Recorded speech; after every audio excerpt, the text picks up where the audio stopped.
अम्मी जान कहती थी, एक तो लाइक और शेयर ठोक दीजिए महाकाल का दबाकर लाइक और शेयर ठोक दीजिए। मूवी की शुरुआत मारा नाम की एक स्टूडेंट से होती है जो कि अपने क्लासरूम में बैठी हुई थी और उस वक्त मारा का ध्यान पढ़ाई में बिल्कुल नहीं था कि तभी उसके आगे बैठी हुई लड़की एकदम से बैलून की तरह एक्सप्लोड हो जाती है, जिस वजह से पूरे स्कूल में अफरा तफरी मच चुकी थी। इसके बाद वहाँ कुछ डॉक्टर और पुलिस आती है और पुलिस पूछताछ करने के लिए सभी स्टूडेंट को अपने साथ ले जाती है, जहाँ हम देखते हैं कि मारा एक इमेच्योर लड़की थी और वो अपनी लाइफ को हमेशा एंजॉय करती थी। तो पुलिस की इन्वेस्टिगेशन के बाद मारा और बाकी सभी स्टूडेंट्स अपने घर आ जाती है और घर आने के कुछ देर बाद मारा को एक अननोन नंबर से मैसेज आता है जो कि किसी लड़के ने करा होता है और वो मारा को अपना क्रश मानता है। यहाँ दोनों में बातचीत करते करते अंडरस्टैंडिंग बढ़ जाती है। वहीं अब नेक्स्ट डे जब मारा अपनी क्लासमेट के फ्यूनरल पर गई होती है तब उसे काफी सैड फील होता है, जिस वजह से वो अपनी फ्रेंड टेस के साथ ड्रग लेने के लिए अपने क्लासमेट जोए और जेना के पास से चली जाती है। और ड्रग लेने के बाद मारा और टेस एक कैफे में जाते हैं जहां मारा उस ड्रग को कॉफी में डालकर पी जाती है। इसके बाद वहां पर डेलन नाम का लड़का आता है जो कि वही लड़का होता है जिसने लास्ट नाइट मारा को मैसेज करा था। असल में डेलन मारा का क्लासमेट भी था। तो अब तीनों बैठकर बातें करने लगे थे। मारा ने पहली बार ड्रग ली थी जिस वजह से उसे वॉमिट सा फील होता है, इसीलिए वो डेलन को अपने साथ वॉशरूम में ले जाती है। इसके बाद दोनों एक दूसरे के साथ काफी अच्छा टाइम स्पेंड करते हैं। अगले दिन हैलोवीन डे था, इसीलिए हम देखते हैं कि सभी स्टूडेंट ने अलग अलग तरह की ड्रेस पहनी हुई थी और इसी दरमियान मारा और डेलन की मुलाकात होती है। तो दोनों स्कूल की लाइब्रेरी में बात करने चले जाते हैं जहाँ डेलन बताता है कि वो मारा को पहले दिन से ही पसंद करने लगा था और धीरे धीरे डेलन को मारा के लिए फीलिंग्स बढ़ती ही गई, मगर उसने कभी बताया नहीं। इन सभी बातों के बाद दोनों स्कूल के फुटबॉल गेम को देखने ग्राउंड पर जाते हैं और उस फुटबॉल गेम में मारा के कुछ क्लासमेट भी थे। वही मारा डेलन को बता रही होती है कि वो भी उसे पसंद करती है,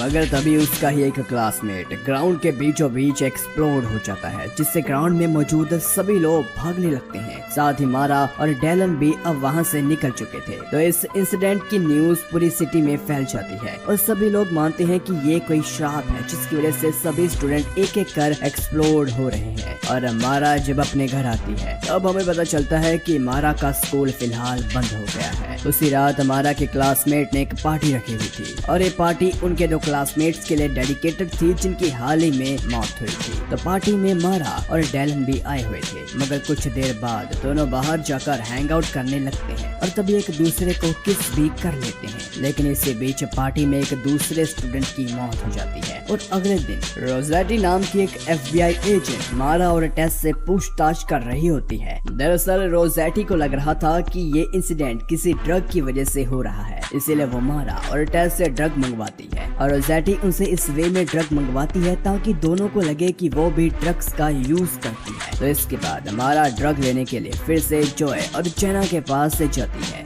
जहाँ जॉय बताता है कि वो ड्रग्स को अपने घर में नहीं रखता, इसलिए तीनों कार में ड्रग लेने चले जाते हैं। और जब तीनों ड्रग लेकर लौट रहे होते हैं कि तभी जॉय और जेना भी एक्सप्लोड हो जाते हैं। अब क्योंकि जॉय ही कार चला रहा होता है तो वो अचानक से ब्लास्ट हो गया था, जिस वजह से कार आउट ऑफ कंट्रोल होकर पलट जाती है। इसके कुछ देर बाद डालन वहाँ आता है और उसे एक पत्थर पर किसी के हाथों के निशान दिखाई देते हैं, जिससे उसे लगता है कि मारा अभी भी जिंदा है और इसलिए वो मारा को ढूंढने लगता है। थोड़ी देर ढूंढने के बाद मारा उससे मिल भी जाती है, मगर इसी दरमियान कुछ डॉक्टर्स दोनों को पकड़कर एक कैंप में ले जाते हैं जहां उनके बाकी के क्लासमेट्स भी मौजूद थे। उसी रात डेलन मारा को प्रपोज कर देता है, जिस पर मारा ने अब हाँ भी कर दिया था। डॉक्टर्स ने उन सभी स्टूडेंट को इसीलिए कैंप में रखा हुआ था ताकि वो उनका ट्रीटमेंट कर सके और ऐसी मेडिसिन ढूंढ सके जिससे बाकी बचे स्टूडेंट को बचाया जा सके। अगले दिन एक पॉलिटिशियन उनके कैंप में जाता है और बताता है कि सभी स्टूडेंट को डॉक्टर द्वारा दी गई पिल्स खानी पड़ेगी ताकि उन्हें पता चल सके कि कौन सी मेडिसिन उन सभी स्टूडेंट को बचा सकती है। दरअसल डॉक्टर के पास ऐसी कोई दवाई नहीं थी, जिससे स्टूडेंट ठीक रह पाए। लेकिन इसके बावजूद वो स्टूडेंट्स पर अलग अलग मेडिसिन ट्राई करने वाले थे। इस वजह से स्टूडेंट उस पॉलिटिशियन की बात से राजी नहीं होते। लेकिन इसी दरमियान एक स्टूडेंट एक्सप्लोड हो गया था, तो और कोई रास्ता ना होने की वजह से सभी स्टूडेंट्स को उस पॉलिटिशियन की बात माननी पड़ती है। इसके बाद सभी स्टूडेंट्स काफी सारी मेडिसिन ट्राई करते हैं, लेकिन इसके बावजूद कुछ स्टूडेंट की मौत हो रही थी।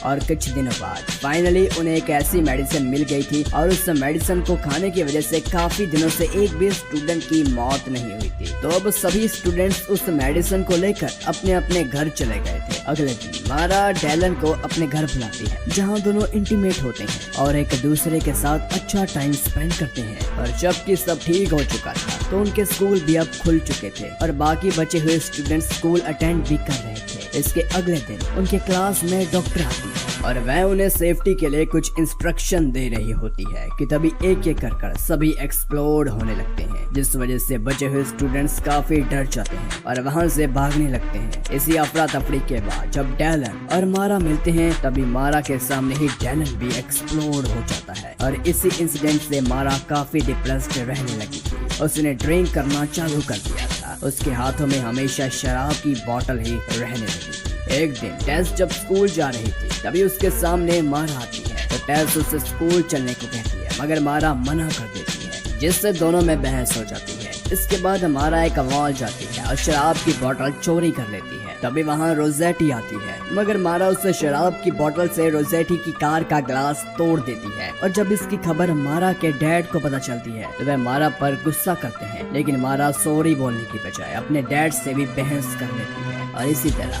मारा के शराब पीने का सिलसिला काफी दिनों तक ऐसे ही चलता रहता है। और अब उनकी क्लास की प्रॉम नाइट पार्टी आ गई थी, इसलिए सभी स्टूडेंट्स उस पार्टी में मौजूद होते हैं और उसी पार्टी में मारा और टेस दोबारा से अच्छे दोस्त बन जाते हैं। लेकिन मारा पार्टी में भी काफी शराब पीती है और स्टेज पर जाकर कहती है कि मैं ही मनुष्य हूँ और सभी स्टूडेंट मेरी वजह से ही मारे गए। मारा के इस बात का असर बाकी स्टूडेंट पर पड़ता है और वो भी अपनी अपनी गलतियाँ एक्सेप्ट करने लगते हैं जो कि उन्होंने अपनी लाइफ में करी होती है। इन सभी बातों के बाद मारा डायलन की फ्यूनरल वाली जगह जाती है और वहाँ बैठकर उसके कॉफिन से बात करने लगती है, जिसके कुछ देर बाद डायलन की मॉम भी वहाँ आ गई थी। इसके बाद दोनों मिलकर बातें करती हैं, तो मारा बताती है कि वो डायलन को बहुत मिस करती है। ये सुनकर डायलन की मॉम उसे समझाती है कि जो कुछ भी हुआ उससे भूल जा, तुम्हें सब कुछ भूल कर एक नई शुरुआत करनी चाहिए। डायलन की मॉम मारा को काफी देर तक समझाती है और फाइनली मारा को भी रियलाइज हो जाता है कि उसे एक न्यू लाइफ स्टार्ट करनी चाहिए। इसके बाद मारा घर जाकर अपने डैड से माफी मांगती है, जिसके बाद काफी महीने गुजर जाते हैं और एक भी स्टूडेंट की मौत एक्सप्लोड होने वाली वजह से नहीं होती। तो मारा अब अपने कॉलेज के लिए दूसरी सिटी में चली जाती है और दोबारा से वो अपनी लाइफ एंजॉय करने लगती है। गाइस, इस मूवी में काफी ज्यादा सस्पेंस है और मेन तो यह है कि मूवी में ये रिवील ही नहीं किया जाता कि वो स्टूडेंट एक्सप्लोड क्यों हो रहे थे। शायद हमें आगे इस मूवी के सीक्वल में